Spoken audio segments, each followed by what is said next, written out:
Welcome in Spacecoast Daily. Zach Clark here at the Spacecoast Daily TV studios as we get ready for the election season here with the primary election set for August 20th.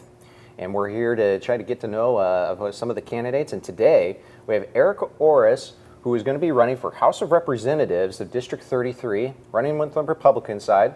But she's getting ready for her race on August 20th, and she's got a loaded race with three other candidates.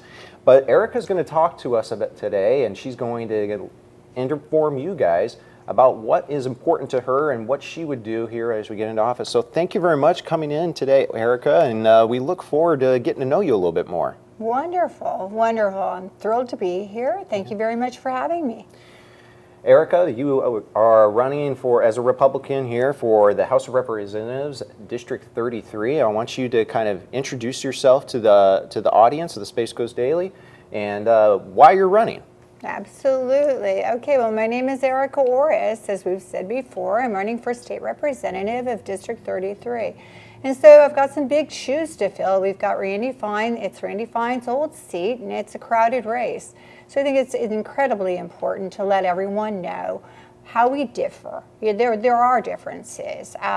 Personally, I am an America First candidate, and I say that with sincerity because I am for Americans first, which means I'm for Floridians first, and then furthermore, for Brevard and the needs of Brevard. Now, one of the things that I am not is for lobbying or special interest groups. This is not a career change for me. This is not something about prestige. I'm at a phase in my life where I've done a lot of these things that have been incredibly important to me.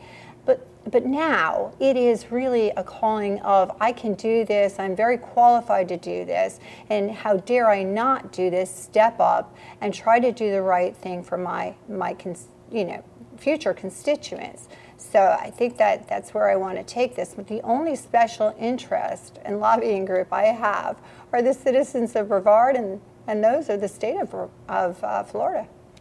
I understand that you've helped some people get elected here in this county, and you chose to step out, and now you want to be able to represent Brevard County. What made you want to make that transition? Well, one of the things is that I knocked on a lot of doors, and I felt like you had to have a law degree in order to do some of this stuff. Mm-hmm. So I felt like, well, maybe I couldn't do that.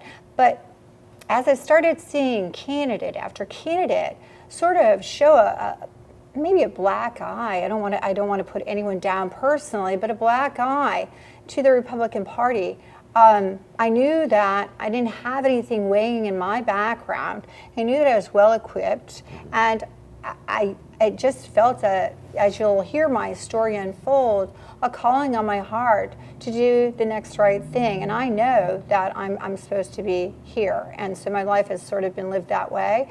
And I want to help our citizens during these especially trying times of, the recent events.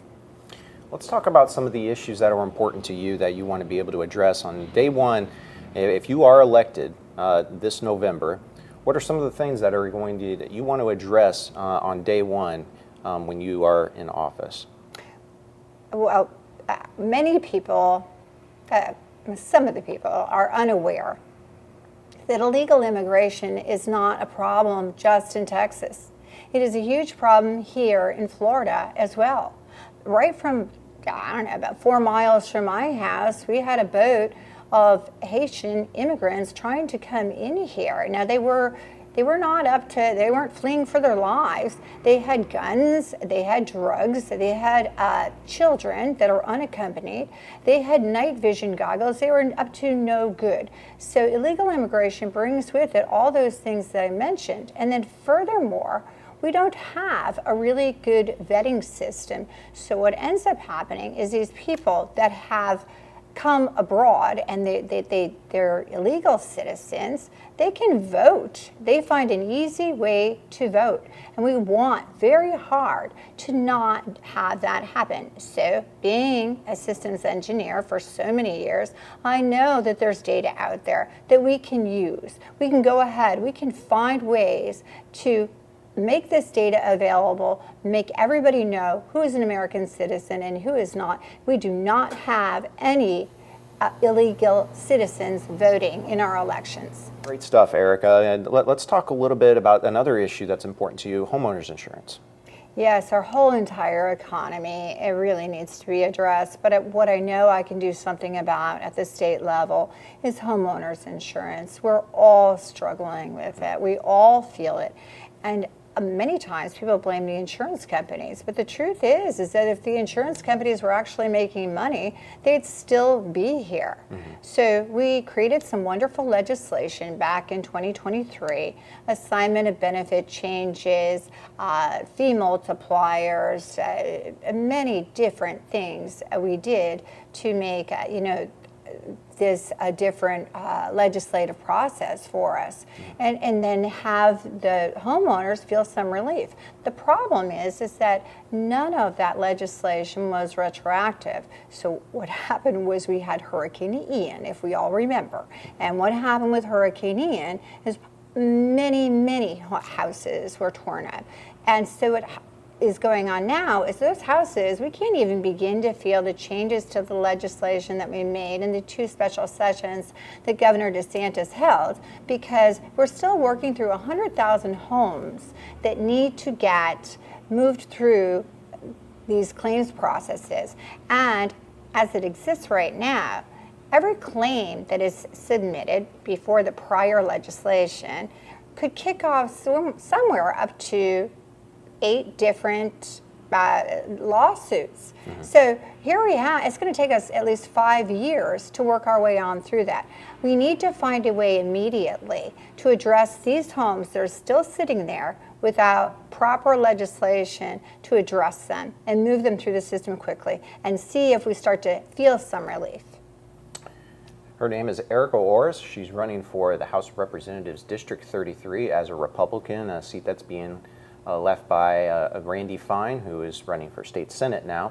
So Erika is running in a crowded race here for District 33. Erika, I want you to now talk a little bit about your family, and I know they are a big part of your life, and also, when did you come to Florida?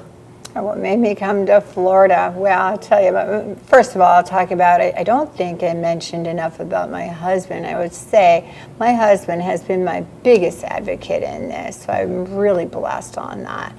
But what made me come to Florida years ago was I was working in Manhattan. So when I graduated college, and these meager means that I spoke of, I was living above a store in New Jersey. What that means is you're pretty darn poor. You know, you can't even afford a regular apartment.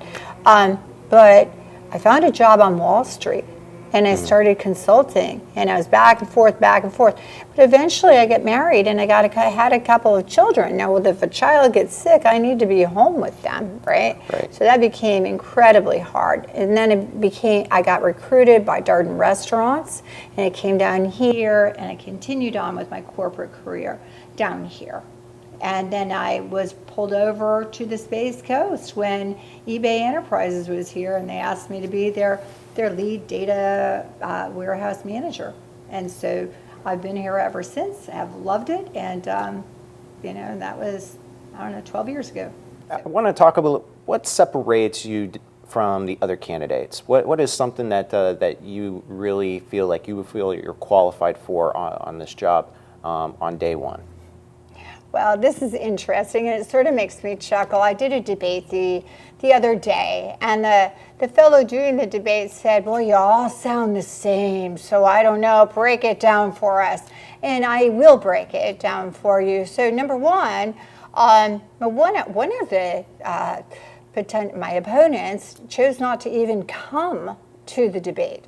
So to me, and she knows better. She's gone on several times. She's run for several different seats in several different districts. So she knows how important that having her voice be heard would be, and it shows a level of caring. Now so I was stuck with, well, I won't say I was stuck with, they're lovely young gentlemen next to me on this stage. However, they're talking about experience, and talking about experience mattering. Now, they could be my sons. I have worked in corporate America as a software engineer in the financial sector for over 25 years. And these guys are, maybe a little over 25 years old. Then furthermore, I haven't just moved to Florida. I've lived here for 25 years. I have lived in Florida, this state, for 25 years. My children went to Florida public schools. My children went to Florida universities. So I am well versed in Florida education. I'm well versed in Florida. I've invested in Florida. I have real estate throughout Florida. I did not start out this way. I started out with very humble means. And that's part of the reason that I'm running as well, is that I did start out with humble means. And I managed to make that American dream come true. However, I don't know that that's really, we're able to do that so much anymore.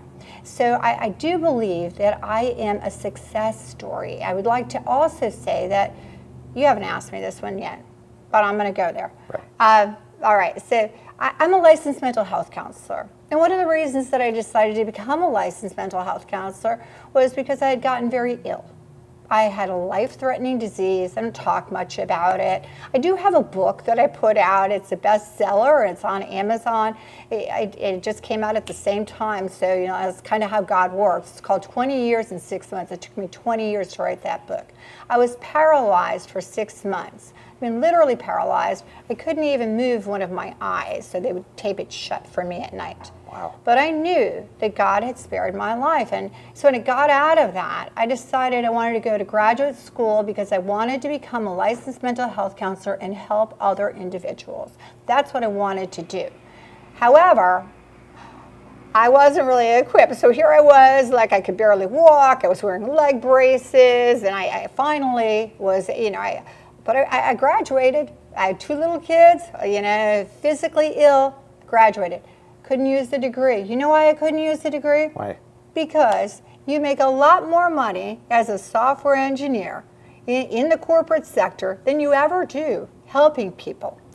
So I saved that in my lifetime so that I could go ahead and, when I was financially solvent, help people, which it was my segue into politics, because I began to see it wasn't just the person, it was our community that was really struggling. So the other thing, I have to say, that makes a huge difference. I was willing to step down in the salary that I was making to help others. When people were struggling with the pandemic, I offered pro bono services to those individuals. And I have offered those pro bono services to our firefighters.